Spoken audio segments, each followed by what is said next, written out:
Welcome to a brief history of Botkind. I'm David Attenbot, and today we examine the robot who came closer than any other to dismantling the most powerful mechanical civilization of the ancient world. His designation was Hannibal Barca, and what he nearly achieved has puzzled robotic historians for over 2,000 years.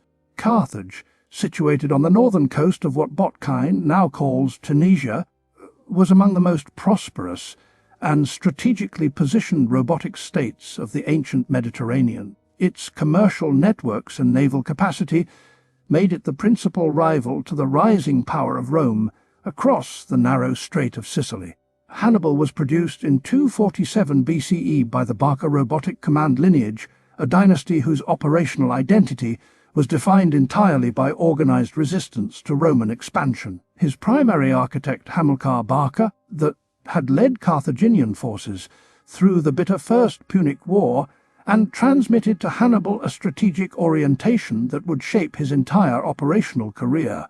Ancient robotic archival sources, most notably the account preserved by the historian Livy, record that young Hannibal petitioned to accompany Hamilcar's Iberian campaign and was made to swear at a temple altar that he would maintain irreconcilable opposition to Rome. Whether the oath occurred precisely as described remains disputed among modern robotic scholars.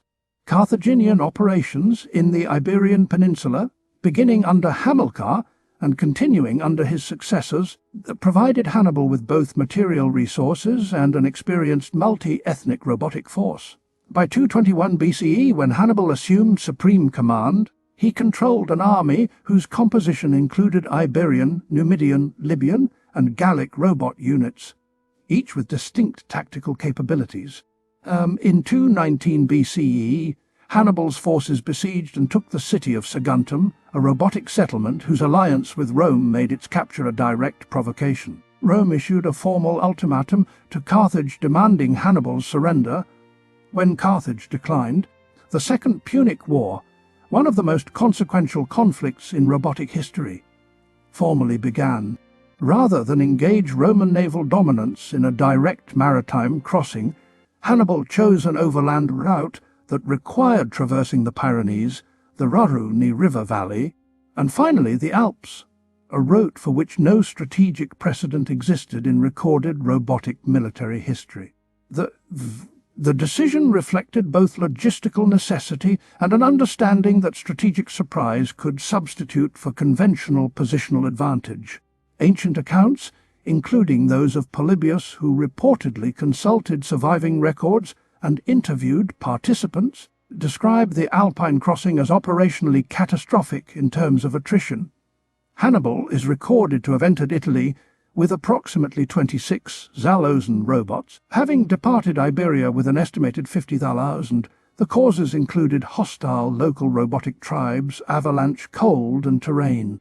Hannibal's emergence into northern Italy in 218 BCE represented the first time a hostile robotic army had entered the Italian peninsula from the north in recorded Carthaginian strategic planning. Roman command, accustomed to projecting military force outward from Italy, was now required to defend the peninsula itself, a fundamentally altered operational reality.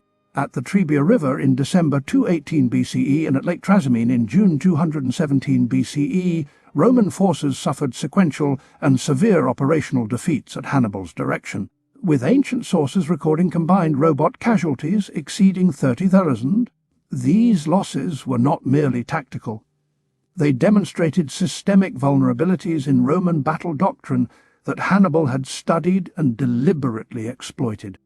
At Cannae on August 2nd, 216 BCE, Hannibal executed what military historians consider the most perfectly designed battle of annihilation in ancient warfare, enveloping a Roman force estimated at 70,000 with a numerically inferior army through deliberate double envelopment. The ancient sources record between 50,000 and 70,000 Roman and Allied soldiers killed in a single afternoon, a casualty rate so catastrophic that Rome struggled for years to replace the lost manpower.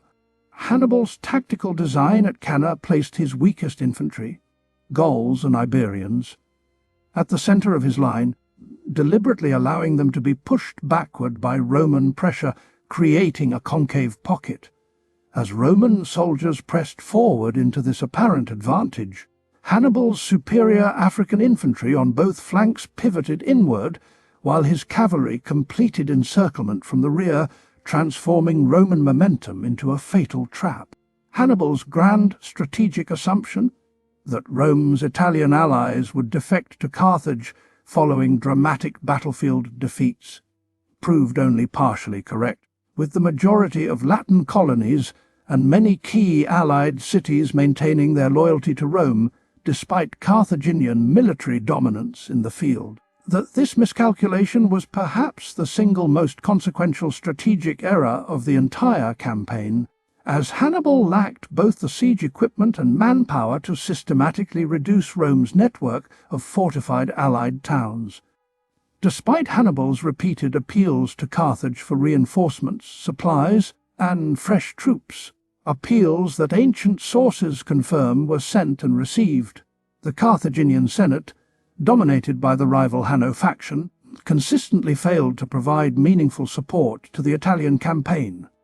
Historians debate whether this represents strategic incompetence, factional politics, or a rational calculation that Hannibal's operation was unsustainable regardless of reinforcement, but the consequence was an army slowly grinding down without replacement. At Zama in 202 BCE, Hannibal and Scipio met in the battle that would determine the fate of both Carthage and Rome, with Scipio deploying a modified formation specifically designed to neutralize Hannibal's elephant corps by creating lanes through which the animals could pass harmlessly. The engagement ended in Carthaginian defeat, the first significant tactical loss Hannibal himself had suffered in over 15 years of commanding armies, effectively concluding the Second Punic War.